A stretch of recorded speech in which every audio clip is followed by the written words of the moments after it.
Hello, all of you bold, beautiful, brilliant, and highly evolved souls. I'm Davina, and today's topic is hypervigilance, or what I like to call a state of terror. And this is a state that you will have because if you have C-PTSD, this is the result of prolonged trauma and constantly being in that fight, flight, and fawn mode. So what hypervigilance is yeah, it's a state of heightened alertness and also possibly heightened awareness of your bodily sensations. You're likely to be highly or extremely sensitive to your environment and to the people around you. Yeah, so your subconscious is anticipating danger and you feel like you're on guard, like you're ready to respond to any threat, maybe prepared to run. You might have racing thoughts, obsessive thoughts. You might notice yourself being very judgmental or critical of others. I think this is where the outer critic comes from as well. So just in a state of looking around and what's happening and is this safe and is there, just constantly thinking like there's danger right around the corner, this state of kind of almost panic, and it can feel like almost like this is like normal, right? Because we've been in it for so long. It's like the accelerator has been stuck on stuck to the floor kind of thing. And so we need to find ways to ease up on that so we can, feel some kind of groundedness, a little bit of relaxation. But it's, yeah, just it's normal, of course it's not your fault. But there are things that we can do, to make it a little bit better. What else did I write down here? Yeah, you might also have, behaviors in response to this kind of hypervigilance. You might overreact to something, your emotions are very heightened as well. So, you're trying to defend, trying to protect yourself. And you might overreact to what is perceived danger, but really isn't, real danger. It's not like a threat to your life. But this is, to me, this is all a flashback. This is coming from the subconscious, from that that inner child who feels that sense of real danger, like their life is in danger. Or I call it, like that, I feel like I'm going to die. And that's what I hear from my inner child. It's just like, I feel like I'm going to die. So that is this hypervigilance is this flashback mode of, and what it's rooted in is the shame, because you felt so much shame. You were shamed by your parents and felt that shame and felt like I'm not acceptable here. So constantly, your integrity was constantly being attacked, and there was a high risk that you could be rejected and abandoned, and that meant basically death, because if you're a small child who completely depends on their parents. So I think this has been one of the key things of my understanding of trauma, of complex trauma, is that this fear is really a terror, really like, you feel like you're, swimming with sharks. It's like that feeling of terror, of real, like my life is at stake kind of thing. So,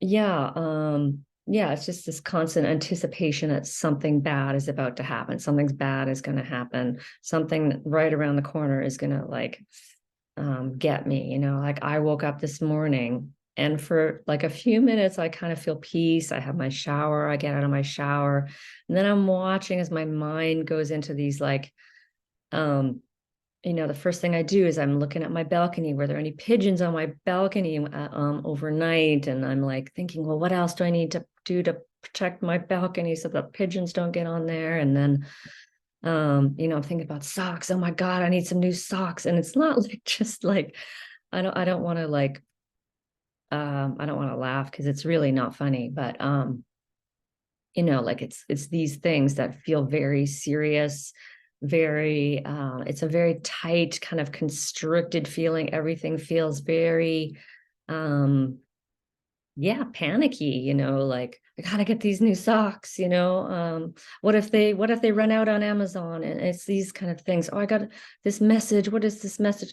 I was supposed to have an interview today and she hasn't texted me, and why haven't I gotten a message from her? And so it's these thoughts that are just like, and I've noticed this on the bus too. And even when I start talking faster, even little things can trigger it. Just talking fast can trigger this sense of danger and panics. Pete Walker really, hits it when he says you just gotta slow down. And so what was I saying? Yeah, it's anyway, just a sense of, like I was saying, oh yeah, on the bus when I'm coming home, like I'm judging people and I'm looking at them and I'm saying, oh, she shouldn't be wearing that dress or something. Like it sounds ridiculous, but these are my thought processes. And like, I'm really judgmental of people. I'm very suspicious. What is she doing? What are they doing? And I can't really relax on my bus ride home because I'm just thinking about what's around me, what's happening, why are they getting up, and who is over there? And it's very difficult to relax at times.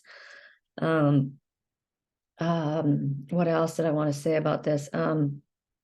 It definitely can cause exhaustion and fatigue because the mental energy of this is just da, da, da, da, da, da, and then also the fear that's in your body. Like I can feel the fear.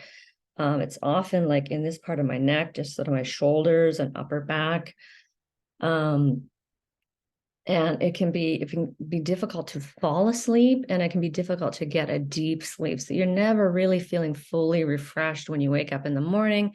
And not feeling fully refreshed, of course, is, makes you more prone to hypervigilance and being dysregulated. So it can be just this whole thing is obviously extremely difficult. And I'm realizing the more I heal, like I just get more sensitive to these sensations and to my mind, my thoughts. So, so what can we do to help ourselves? In terms of, helping your mind, meditation and mindfulness of your thoughts is extremely, for me, it's been extremely important. And the more that I'm able to as I've been healing, the shame has been lessening. And the more the shame lessens, the more I'm able to just have a non-judgmental kind of awareness of my thoughts. I'm like, oh, this is what I'm thinking right now. Of course I'm thinking like this, I was raised by narcissists, and, my mind it takes humility too, to really go, oh my God, like these are my thoughts. Like my thinking is pretty messed up. I don't even know what normal, healthy thinking is. Like, do people just wake up, hi, oh, it's such a beautiful day. What am I going to do today? Like, I don't know what that is. Just like meditation. And, if you can't meditate for a long time, just start. Like I started 11 years ago, just 10 minutes a day. And then it was, 20 minutes. And then I tried 40 minutes. And then I got into yoga nidra. And, so yeah, just non-judgmental awareness of thoughts. And your meditation doesn't have to be perfect. Like, I'm sometimes very loose with my meditation, and just like, my mind wanders for a bit. I come back, just keep, as long as, you make that intention to keep coming back to the present, and not getting totally caught up in the blah, blah, blah, blah, blah, blah, blah, and just following the mind everywhere it goes. It just, oh, that's a thought. I don't have to get wrapped up in it. Some other things, mantra for me has been very helpful, because it can really help to slow down and just gain a sense of like sort of sanity, like just repeating a mantra, and just choose one, because also you'll want to like, well, maybe I'll do this mantra, and maybe I'll try this one and then this one, and just try to stick with one for a certain, amount of time, or whatever the first one that comes to you, maybe just do that. The one I was doing today is, the Lord is my light and salvation. In God I trust, in God I trust. And yeah, doing it slowly helps. So those are things you can do for your mind to help, settle the mind, settle the thoughts. And also the body, in terms of the body. Yeah, I mean, obviously yoga nidra has been my one go-to. It's been the one constant in my life that I'm always doing. I can do it, sometimes 2 or 3 times a day, and just like lay down, get into complete stillness and scan my body. And, if I can't do this, then at least, this morning I was just like, okay, get into stillness. And that so helps to just stop and be still. And then what I did is I just, put my hand on my heart, started coming, like noticing what's happening in my breath, not trying to control it, but just noticing my breath. And very slowly, I started getting just a little more grounded, like noticing my sit bones on the floor, noticing my feet.